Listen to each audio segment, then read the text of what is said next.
Today we're going to be simulating this weekend's Crown Jewel event in WWE 2K25. Each match will be a special guest referee with a mystery guest referee in each match. And let's get into our first match, the greatest of all time, John Cena, going up against his longtime rival, AJ Styles. The special guest referee for this match is none other than Mike The Miz Mizanin. I don't know why I said his full legal name, but yes, The Miz is lobbying for a match with John Cena before the end of his farewell tour, and he thinks that if he referees this match, there may be a possibility that he can get himself a match with the greatest of all time. These two have a storied career.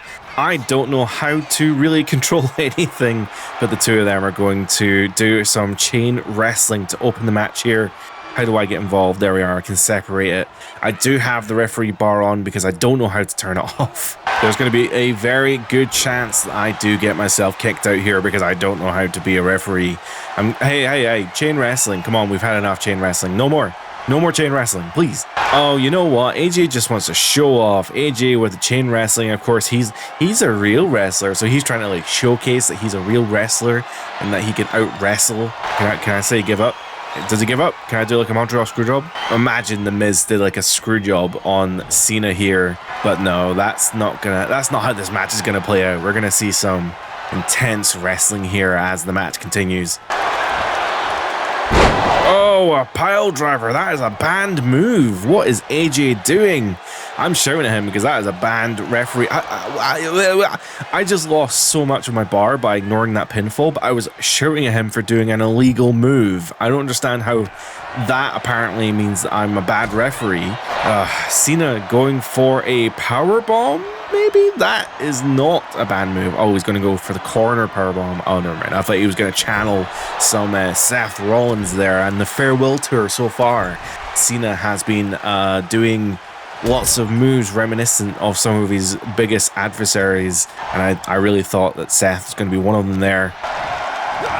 Oh, you can grab people. Oh, you know what? Cena was going to go for the 5-knuckle shuffle there, and I just grabbed him, so I may have just cost him the chance to do his signature there. I'm sure Cena feels like he's got an uphill battle here because The Miz, perhaps trying to get him disqualified in some way. Oh my god, AJ with the absolute insane diving forearm smash there. Oh, we've got the Japanese back and forth here. I don't know how to trigger the...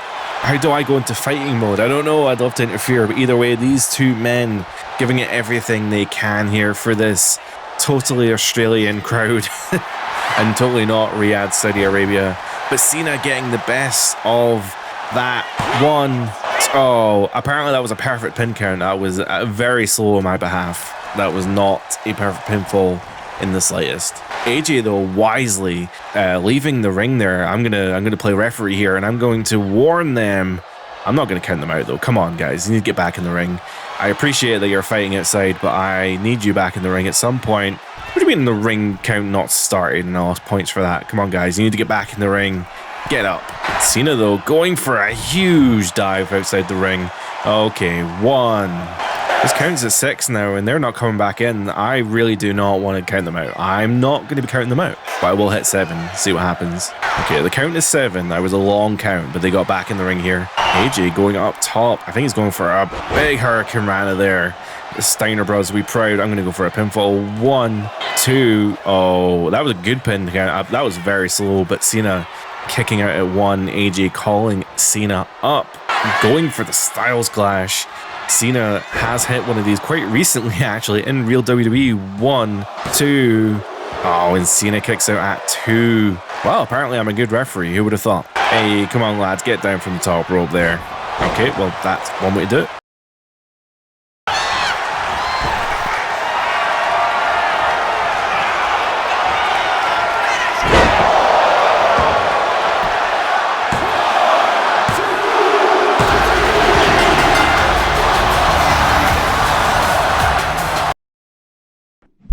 Who better to officiate a fight amongst friends than a returning Dakota Kai? She was part of Damage Control, and she's here to officiate the fight amongst friends here as Rhea Bloody Ripley teams with an unlikely ally, the former WWE Women's Champion, or the Women's World Heavyweight Champion, Io Sky. Of course, just fresh off a loss to Stephanie Vaquer, but the two of them are teaming up to go against Io's former friends, the Kabuki Warriors, comprising of Asuka and Kairi Sane.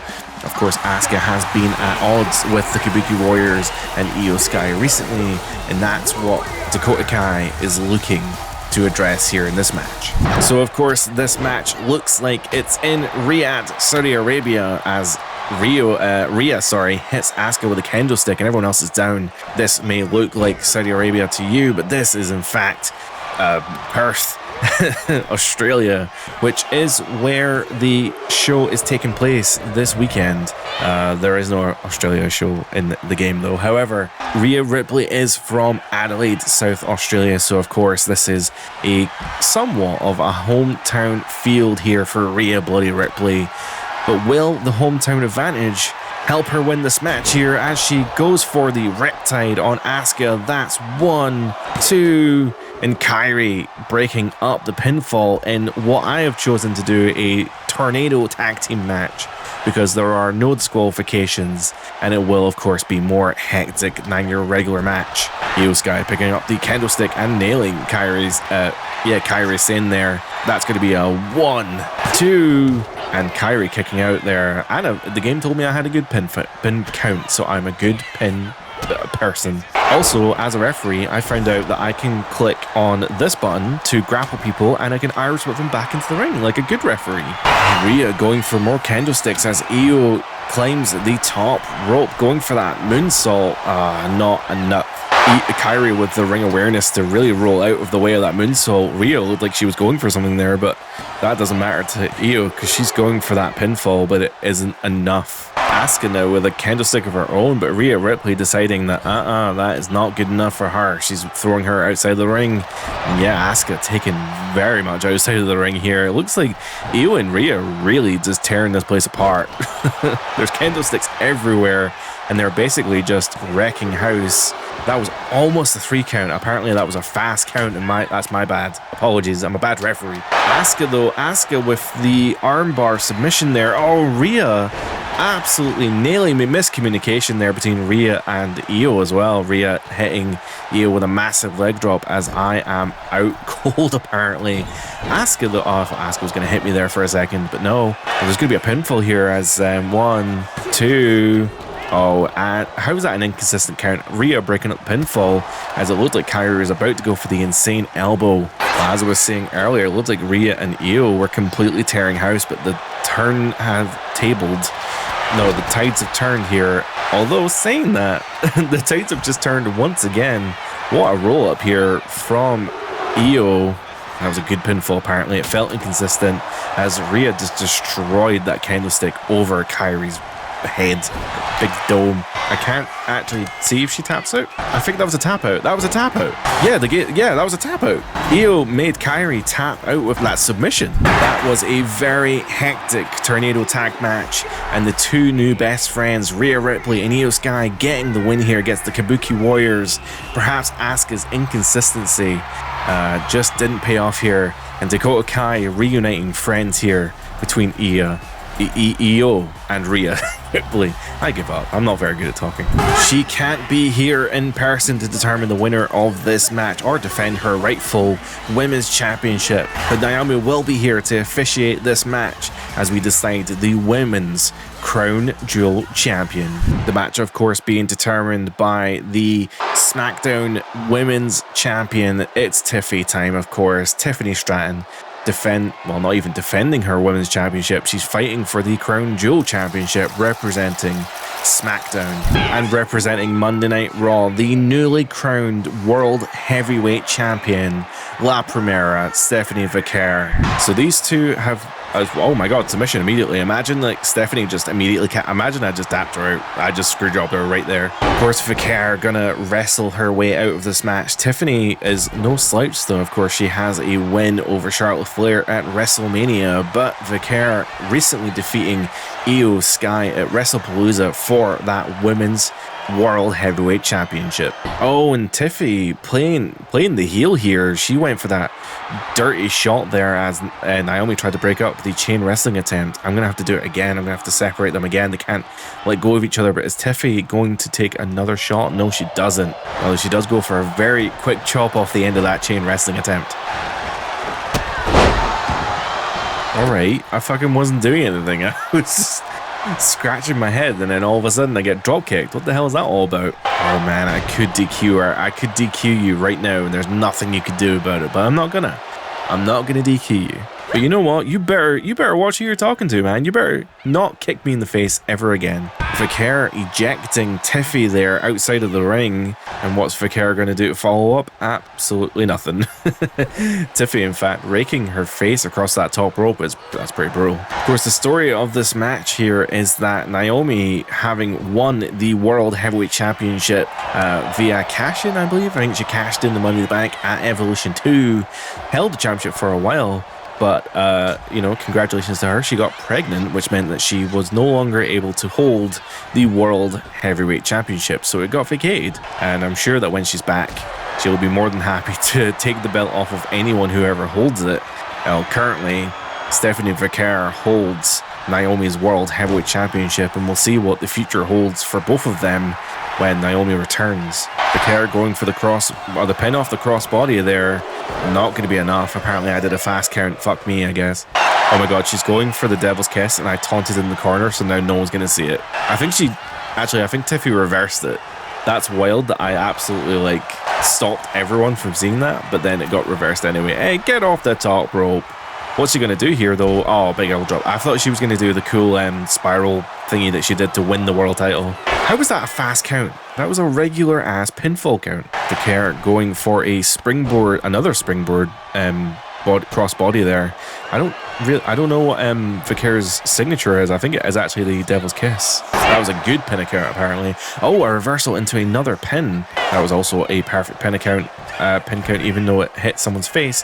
1, 2. Oh, never mind. Okay, I managed to refill my bar. That was a really cool sequence of pins, though. It's actually quite fun playing a legit referee in this match. I've never done a special guest referee where I've tried to play legit. I usually turn the bar off and fuck around, but because I don't know how to turn the bar off in this match or in universe mode, so it seems to just kind of happen. It seems to be there and there's nothing I can do about it, but it's actually quite fun. The action's been taken outside the ring here. I forgot to do a count. There we are. 1. There we are. I totally forgot. I'm talking about being a referee, and I suck at being a referee because I forgot that I need to do counts. Tiffy's signature, as I remember, I think is like an Alabama Slam situation. She hasn't hit it yet, though.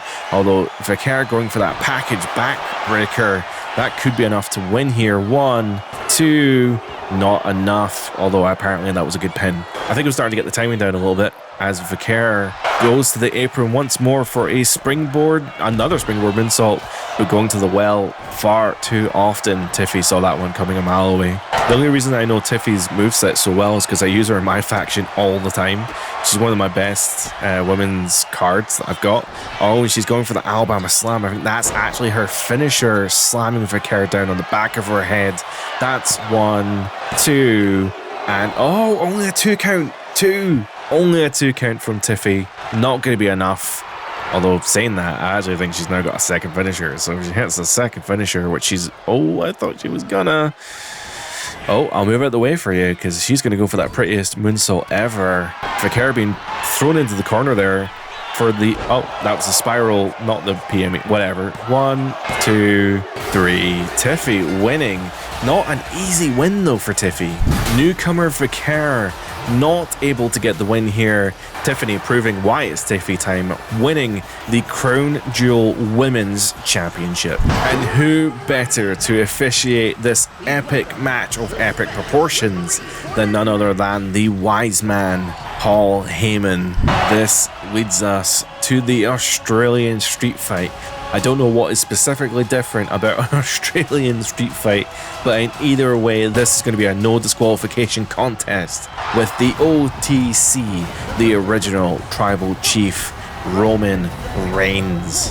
Going against the Auszilla. He is a native to this here town. Bronson Reed, the owner of the Shula Fala, is going to show Roman what it means to hurt and to be in pain. Oh my god, Bronson immediately charging like a raging bull into Roman Reigns. Of course, I had to be Paul Heyman for this fight. Paul has a stake for both of these guys, and especially considering in recent weeks, the advice that he's been given to Seth Rollins have been falling on deaf ears. Perhaps, you know, perhaps Paul is being completely honest. He would take Roman back in a heartbeat.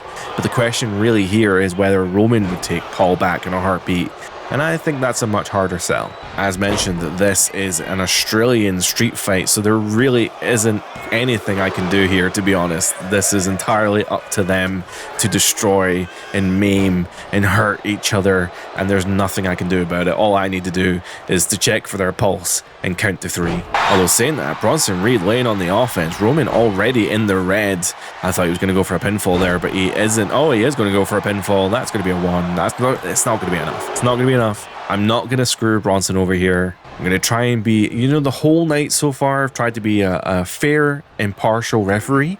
And although Paul absolutely plays favorites, he plays whatever's best for him. I'm going to play this one right in the middle. Although we're seeing our first piece of furniture introduced here, Bronson Reed bringing in the trusty trash can as I accidentally walk right into Bronson Reed from I thought he was going to get landed. I thought he was going to land on top of that trash can, but he didn't. They're both going for furniture. They're both going for weapons. Oh my god, that is insane. Bronson Reed with the ladder, setting up the ladder bridge. Roman going for the table, the wooden table. Well, if this is going to symbolize an amazing, this is going to be amazing. Who knows what kind of spot we're going to see here as, Bronson slamming Roman down on the painful side of the table there. Usually they, you know, break the other side of the table, but no, he was throwing him down on that metal frame of the table. That's pretty hardcore, I'm not gonna lie. Paul Heyman, the originator of hardcore as well, of course, coming up with Extreme Championship Wrestling. This street fight is made for Paul Heyman to referee. In fact, I almost wish he was refereeing it in real life. Bronson with that kendo stick with a massive smash to Roman's dome, but that's not going to be enough. Surely that's not going to be enough. It's not.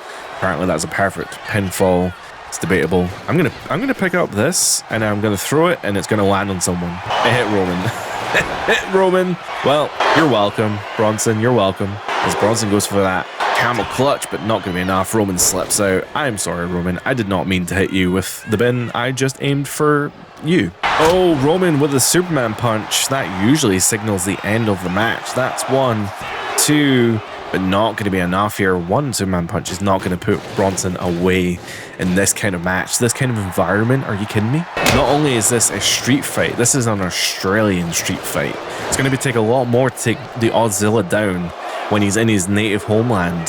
Oh my god, I have not seen that in a long time. The fact that the AI did that as well is insane. Oh my god, there's going to be oh my god, Roman wants to put Bronson through a flaming table. Are you kidding me? When they said it was hot down under, I did not expect them to literally set tables on fire here. The two of them are just going at it. So someone's putting someone through that flaming table, and they cannot decide who it's going to be. Oh my god, what a big boot.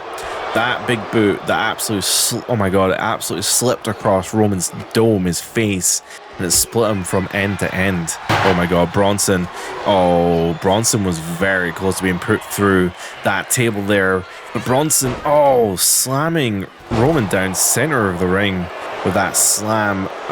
Sure. 1, 2. Okay, Roman kicked out. It may have been a slow count, but I don't care. I want to see this table break. Bronson once again put against the flaming table. Roman going for the Samoan drop, perhaps. Oh my god, throwing Bronson through the table. I think he's dead. I think he's actually dead. 1, 2. Oh my, how did Bronson kick out? I said that. I said Bronson would kick out of anything that Roman had because this is the Auszillas' hometown. This is his turf, and he ain't going down without a fight as he drops Roman on the crown of his goddamn head. That has to be... Never mind. I should never doubt the tribal chief. I should never doubt him. Oh my god, I think Bronson's gonna end this match with the tsunami. Of course, we felt that one all the way in Tokyo. That is going to be it. Bronson Reed getting the win. Even after going through a flaming table, he gets the win with the tsunami there. That is... I just realized the offensive joke that I made. I'm very sorry.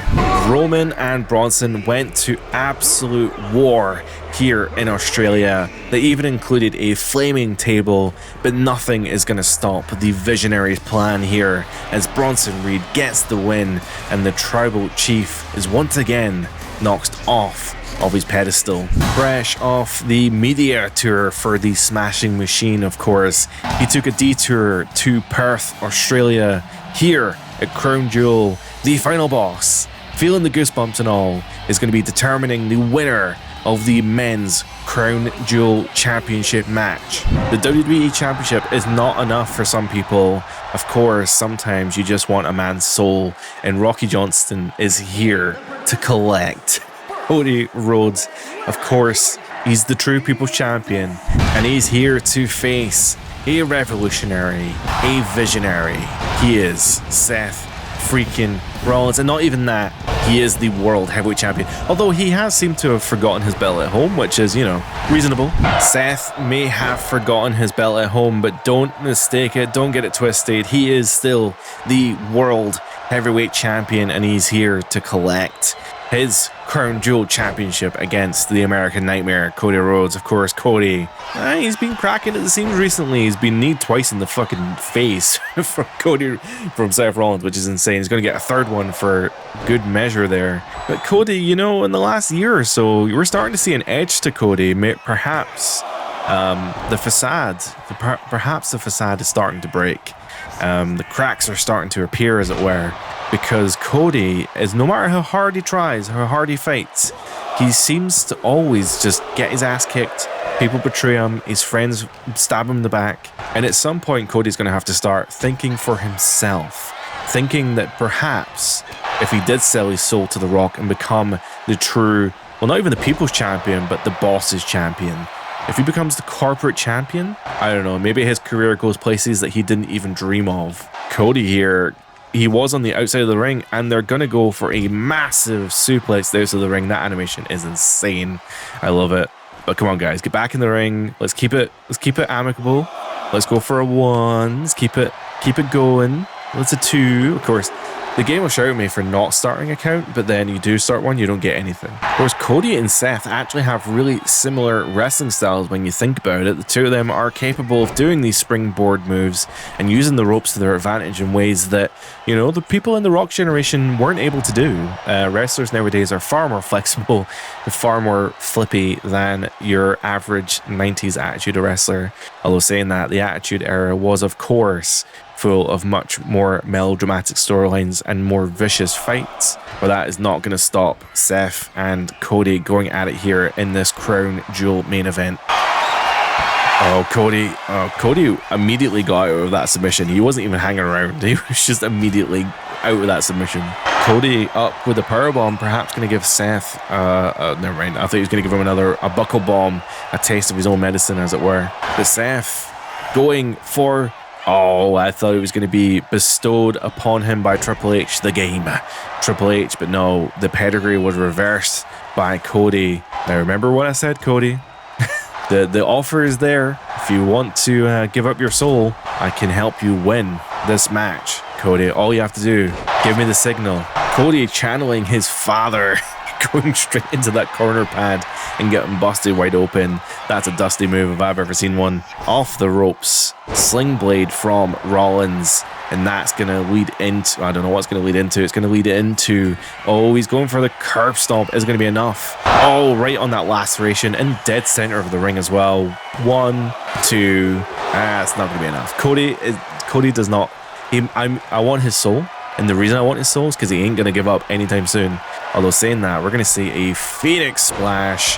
Cody reversing it. Cody with over-under, but not enough. You know, Cody, if you just give me the signal. You're struggling here, man. If you give me the signal, I will make sure that you win this match. All right, Cody making some more separation here as Seth is outside of the ring. Cody, though, making sure that I don't count. But you know what? That's fine. You know what? You guys break up. Take a second. Oh, never mind. Never mind. You're not going to pin him off a clothesline, surely. He doesn't. He doesn't pin him. Doesn't pin off a clothesline. I got distracted by a good pin because I was like, is that a good pin? I think Cody went for a crossroads there, but Seth said, nah, not this time. But that doesn't matter here because what has Seth got planned here? Cody on the outside of the ring standing up, and oh, never mind, that was quite boring. It's just a massive kind of chop, I guess. Oh my god, a pedigree outside of the ring. Oh, the pedigree taking Cody outside the ring, and that's not going to be enough. It's the curb stomp outside the ring. Also, Seth, though, oh my god, he's picked him up again. The count out is not enough. Seth's like, nah, I've got him dead to rights and I'm winning this Crown Jewel Championship. I ain't want to argue. He's going for that springboard knee strike. I think Cody's out. I'll be honest, I think this is it. 1, 2. Cody legitimately kicked out. I pressed the button. I'm not even joking. The game even said I did a good pin. I don't know how Cody just kicked out a pedigree and a curb stomp outside of the ring, but he did. Cody, oh my god, Cody with a pedigree of his own. This game is insane, but is that going to be enough? No. Seth Rollins knows exactly how to deal with a pedigree. He knows his way to twist his own landing and make himself land securely. Cody going for that crossroads. To be fair, I don't know, things are not looking good for Seth here. Oh my, apparently that was a perfect pin count. I pressed the button, it looked like it was going to happen, but Seth kicked, and he was stunned as well, so that wasn't even like a resiliency kick out. It didn't look like anyway. Hey man, give me the sign. Give me the, you're struggling, give me the sign. I'll do it. I'll do it for you, Cody. You just have to give me the sign. Cody just isn't giving me the sign. And you know what? That's fine. If Cody loses off this curb stomp, that's not my problem. 1, 2, 3. And you know what? Credit to Cody. He didn't break his spirit. He took the offense. But he lost the match. And unfortunately for him, he still has his soul, but he lost his dignity. The cracks are beginning to form in Cody's facade. Maybe his babyface superhero act is all just that, an act. But we'll see if he can sell his soul to the final boss. But regardless, the Visionaries' plans continue here as Seth Rollins becomes the Crown Jewel Champion of 2025. And that's us for today. Thank you so much for watching. I hope you did enjoy this simulation of Crown Jewel 2025. I hope you enjoy the show much as you perhaps enjoyed the video. If you have enjoyed the video, please consider liking and subscribing because it helps obviously push the video to as many people as possible. If you're watching on mobile, you can of course hype the video as well. With that being said, that is us for today. Thank you so much for watching. Have a great day. Bye for now.